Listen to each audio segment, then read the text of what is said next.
There's this one question that's been at the back of every dental educator's mind for, well, forever. When a new graduate walks into their very first day of practice, are they really ready?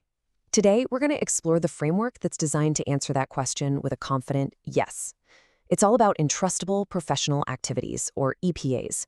We'll break down exactly how this shift from just knowing the theory to being trusted in practice is reshaping dental training from the ground up.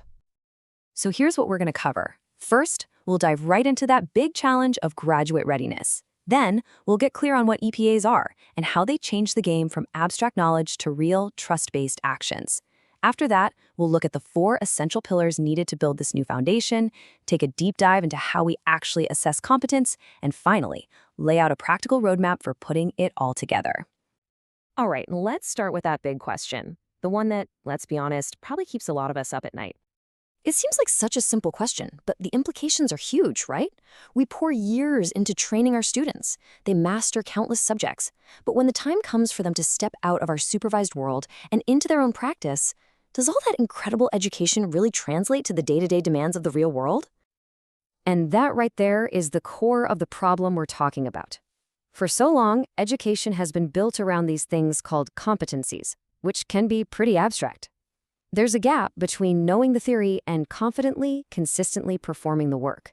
And that's exactly the gap the EPA framework was designed to bridge. So, this brings us to the solution: Entrustable Professional Activities.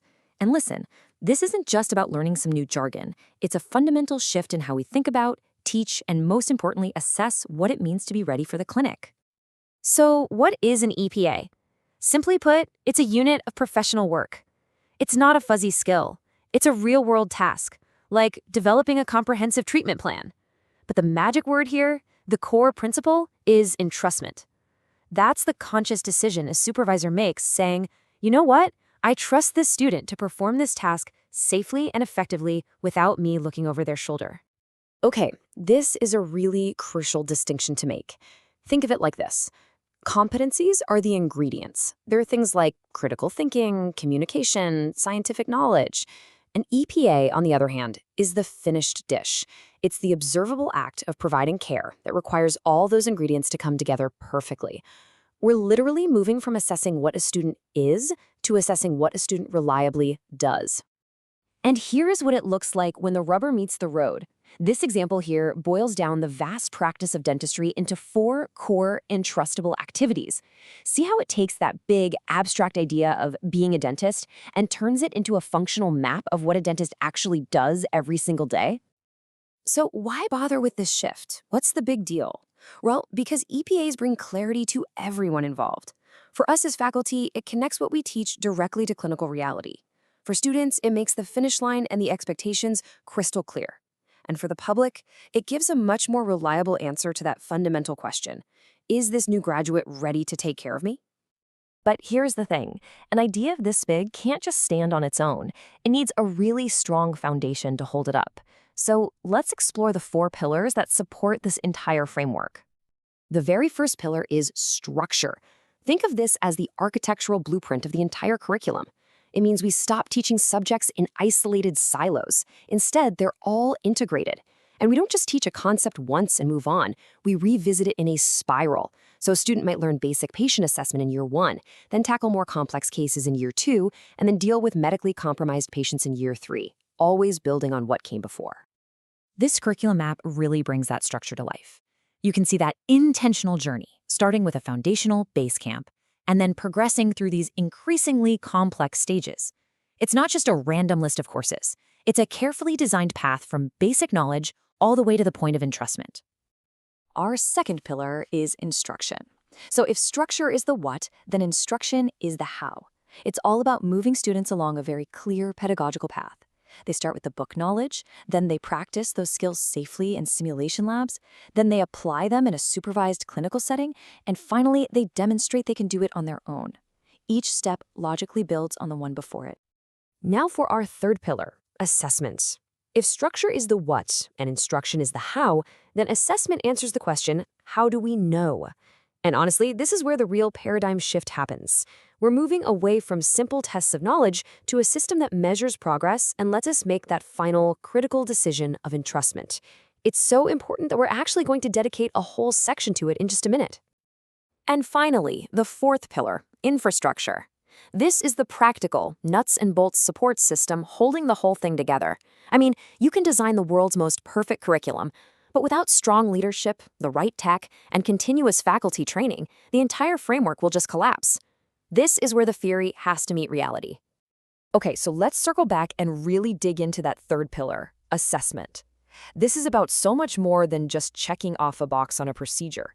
It's about making a sophisticated, professional judgment about someone's future performance. Many of us are familiar with Miller's pyramid, right? That classic model that tracks a learner from just knowing facts all the way up to doing a procedure. Well, this quote perfectly captures the innovation of EPAs. They add a whole new level to the very top of that pyramid.